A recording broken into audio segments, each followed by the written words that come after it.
The finish of today's race was pretty good. How was the racing overall?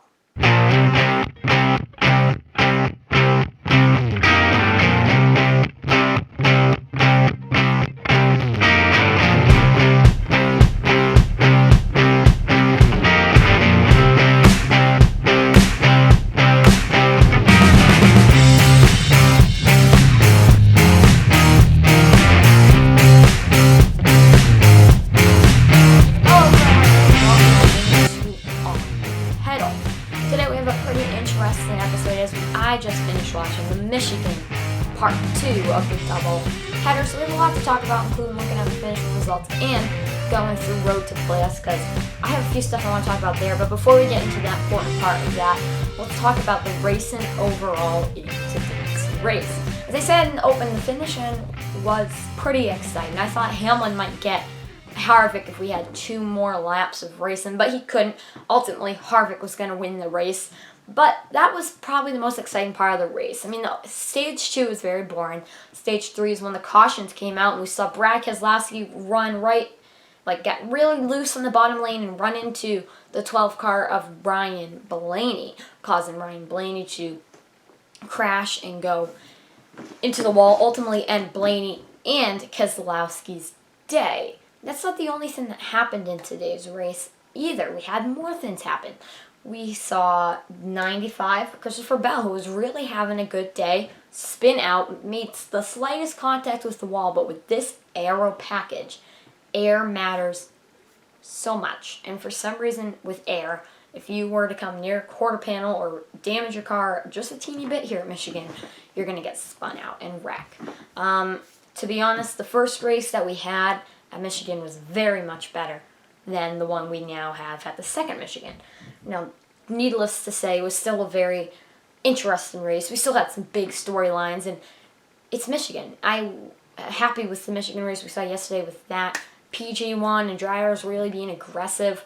Harvick having some competitors, and Harvick even winning the race, but ultimately today, after stage 1's end, Kevin Harvick gets to the lead and just surpasses. I mean, Harvick was going to be, and we knew Harvick was going to be, the dominant car the rest of the day. So Harvick dominates, whatever. We see that happen, and I mean, Kyle Busch, pretty good day today, but as I said, Denny Hamlin on this tire package has not been running normally good with this type of tire. So see Hamlin run in second place is awesome. We've seen these two run very good in the doubleheaders all weekend long. Now, the best thing about this weekend, I have to say, is the choose cone rule. Next weekend when we go to the road course, as I said in one of the videos, we won't have the choose cone rule, but we'll be back for the next race, and then we head back to Daytona, I think, in the schedule. But it's a very interesting thing when drivers get to choose where you want to go, and with NBC actually narrowing in and showing us which lane to go, choose cone rule, and where they want us to go. It was a very interesting piece, and I like it a lot. Let's take a. I think the choose cone really helped. Ultimately, though, it was these finishing results, no matter what it was, choose cone or no choose cone rule. This is who finished where. Kevin Harvick winning the race. This is his 6th win of the season. Swept the doubleheader this weekend. Awesome job for Harvick. 6 wins on the season. It's pretty phenomenal for Harvick. I mean, it's a career year. We have 2 guys just running really good. Harvick dominated stage 2, dominates stage 3. Ultimately, that's why he wins the race. Denny Hamlin in second place. Really started 15th because of the inverted fields, as we know. Struggled for stage 1. Towards the end of stage 2, the car came back. In stage 3, ultimately, with the wreck between the 2 car and the 12 car, the 11 car was able to get to second place, go on the restart, make a run on Kevin at the end of the race. But ultimately, Kevin Harvick was going to be the one that wins the race, even with the 11 car. Martin Truex Jr., he had a fast car pretty much the whole day. I mean, trying to go up through the field and win these races each and every day for him. 1 win on the season. He's locked into the playoffs right now, focusing to gain up those playoff points. Did a good job today. 4th place, Kyle Busch, 1 point better than he finished yesterday. Great momentum for that team. He's looking forward to the next week at the road course where he spent January. He ran January all week and long. Basically January, he ran there for the Rolex 24. So Kyle Busch, he's experienced there, and I think knowing that he has experience at that track will make me feel comfortable. But you never know; it's gonna be crazy, that track. So many people are gonna wreck, stuff like that. But Kyle Busch, on the other note, Kyle Busch, an amazing run today, getting that momentum. They're definitely crawling, and I think they're ready to walk. We'll see what happens within the next few weeks. Joey Logano, 5th place. Good recovery from last weekend. I mean, it's been a pretty decent weekend but yesterday he ran towards the back. Today he was top 10 all day long. Started 13th, finishing 5th. Good run for Logano. Eric Almirola, 6th. He had an okay car today. I mean, the car just didn't seem intact to run towards the leaders. We saw him lead some laps because of strategy, eventually having to come to pit lane and stayed in 6th place. He started 5th today with the inverted field, and now in 6th place, Eric Almirola is the guy there. Matt DiBenedetto in 7th place today. Amazing run for him. He's had 2 great runs this weekend, really helping him in the point standings. I mean, if I have to say anything about Matt DiBenedetto, is he is competitive and he wants to be in the playoffs, and he's a playoff contending driver right now. I think this is a great run. This is an amazing run for him. Started 6th, finishes 1 position less than he started. Good weekend for Matty D. Austin Dillon in 8th place had a pretty okay car today. I mean, 15th, 14th most of the day. Came back to get a good finish at the end of this race. Chase Elliott in 9th place had seems like a race-winning car with a few laps to go today, but didn't seem to get that car where it needed to be to go out and win the race. Today, Chase Elliott finished in 9th. Kind of disappointing for Hendrick the last few weeks, as I said. Kurt Busch in 10th. Yesterday was a better run for him. He wasn't as much visible as the whole day, kind of towards the rear. 10th place, though, is a good finish for him. Jimmie Johnson, 11th, kind of the same position as yesterday. Struggling weekend for that Johnson crew in the 48, needing to run better to get into the playoffs. William Byron in 12th also needs to be running better for the playoffs, but it's an okay run. Then we see Clint Bowyer in 14th with Newman 13th, Bowyer in 14th.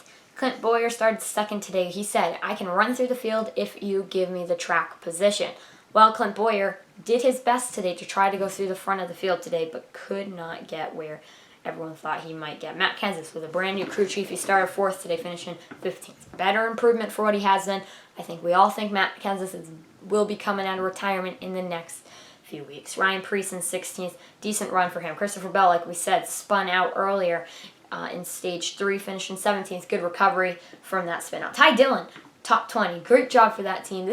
He likes this package, but they were aiming definitely for the top 15 because he likes this tire with this package. Ricky Stenhouse, 19th. He's been out of the picture. He's been out of the picture for the last few weekends, so to see him in the top 20 is good. Hopefully next weekend at the road course. It is Daytona. He runs real good at super speedways, and we're going to Daytona, the speedway, for the season finale in just 4 races. We'll see how he does. Chris Buescher rounds up the top 20 again. He was supposed to start first, but got penalized. 11 cars at the beginning of this race all got penalized, so that was not good. He ends up finishing in the same spot that he finished yesterday, 20th for that team. Notable finishers through the rest of the field. Not many, but Ryan Blaney and Brad Keselowski, as we said, involved in that incident. They crashed. They finished. Brad Keselowski finishes dead last, and Blaney finishes just 1 ahead at 38th. There is your top 20 for today's race. Take a look at them. Enjoy them because this will go on to the points. Those top 10 really had a good run all day. The rest of those 10 also had a decent car all day long, meaning that these teams can really compete, and we see some of these lower grade teams been competing well, but not today. It seems like it was a very big Penske, Joe Gibbs, Stuart Haas day. So with that, and I mean, you see some of the point standings, they've been shaken up. It's time for Road to the Playoffs. All right. So for this Road to the Playoffs, it's going to be like all the Road to the Playoffs, different from yesterday. Today, let's take a look at this grid. Here's the grid, the normal grid that we always see on Road to the Playoffs. You see Kevin Harvick, though, he was tied for the regular season championship with Denny Hamlin again. That's why we're focusing on these front two. The only reason I'm focusing on these two every time we do a road to the playoffs is because the regular season championship is worth 15 extra playoff points. It's a big boost. That basically can ultimately carry you into the round of 12 and even the round of 8. So those 15 extra playoff points are a real advantage. So Kevin Harvick with that, 35 points for playoff points, 35 for him. So he's running real good. 29 for Denny Hamlin. Now, what does this mean for these two? Basically, I look at it and say Hamlin has the car to win, but with only 4 races left in the playoffs at this point, he needs to have a car to kick butt and really do better and outschool Harvick. That could come next weekend, but I have a feeling we're going to see some no-name driver win next weekend. It's going to be crazy next weekend. But I look at Harvick and Denny Hamlin. Good cars all week. Always have good cars. But right now, Harvick, championship leader. So I will let you know. Now on the more important side, the right side. Aric Almirola picks up 158 points today. He didn't pick up that many, but that's how much he has now. 158 points. Really extending his points right now. Great job for him. He's locked and loaded in playoffs. Kyle Busch moves up 1 position today and gains 140 points this weekend. Really helped that team in the points. He went from 13th to 12th, ahead of his brother by 3 points because Kurt is 137. Now to the main portion of the playoffs. Now Clint Bowyer picked up 10 extra points today and 1 playoff point, meaning Clint Bowyer 60 points to the good. Matty D 57 points to the good. Look at this. These two guys right now are extending their lead so much. Right now, Clint Bowyer with 4 races to go till the playoffs. If I'm Clint Bowyer, I am very comfortable. I'm sitting in my seat. I know that this is my year. I'm going to make it to the playoffs. Look at you're 60 points to the good. Next weekend at the road course, you don't need to be worrying about running very good. He can make a mistake next week. If I'm Clint Bowyer, I know I can afford to make a mistake. But do I want to? Playoffs are going to shake up the next few weeks. We have the road course. And then we have Daytona. So I look at Clint Bowyer, I'm comfortable. Matty D, also in the same position, is comfortable. He's not ready to just go out. He's not done, but he's very comfortable and he's good. Right now, as it stands, he's a comfortable driver in the position where if he wrecks next week, he may be okay. And no, he will be okay. William Byron, 26 points is good. He has no comfort because Erik Jones has been consistently getting better the last few weekends and outrunning him. So if I'm William Byron, I need to perform okay. I need to perform good. I need to perform like I did today. That 11th place finish really helped me out. I mean, I need to win. If you're him and you win, that's great because that puts DiBetto in, that shakes up the playoff points. Erik Jones in 17th. 17th place, excuse me. That's for Erik Jones, 26 points out, tied with Jimmie Johnson, who's also 26 points out. These two need a race win. Christopher Bell, we'll talk about these two in 1 second. Erik Jones and Jimmie Johnson. Just first, Tyler Reddick, 36 points. He can point his way in the next 4 races. He's going to have some really good races, though. And congratulations to Christopher Bell. He made it to the top 20 in points, 122 points out. He needs a win, and is he capable of winning on the equipment he is? Yes. Christopher Bell, he can definitely win in the next few weekends, but it's the first time we see Christopher Bell in the top 20, so I just wanted to give shout out to him for top 20, first-year driver, making it in the top 20 in points. Great job for Bell, especially for the season they've been having. They haven't been having a great season. Top 20 in points. Christopher Bell can win and point his way. He can't point his way in, but he can definitely win and make his way into that top 16 in points. Finally, let's talk about Erik Jones and Jimmie Johnson for a second. They're tied in points. They can point their way in, but where's it going to come? Jimmie Johnson consistently has not been doing good, so I'm sorry to all Jimmie Johnson fans. Today I am pulling the plug on Jimmie Johnson. I doubt he will make the playoffs because the next 4 races and his consistent finishes. You haven't heard a lot of Johnson lately, have you? I do not expect Jimmie to run good at all or even have a chance to point his way into the playoffs. Erik Jones, on the other hand, did good this weekend. This is like one of his home racetracks. So can he point his way in? Definitely. It's just a question now of who can point their way in and who can't point their way into the playoffs. Erik Jones can, but will it happen? To be honest with you, I'm not pulling the plug on Jones yet, but I will in a few weekends. Definitely. And let's think about the racetracks we have coming up. What's going to shake up the points in the next few weeks?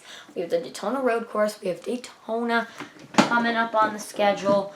It's going to be pretty crazy. We have, now let me just get the schedule up, and I can tell you exactly what we have coming right now. We have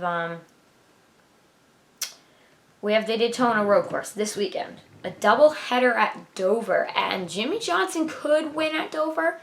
He's normally good at Dover, but lately he hasn't been good there, so that's why I don't say Jimmy's going to win there. 4 races to go. Daytona, Road Course, Johnson, he could do okay there.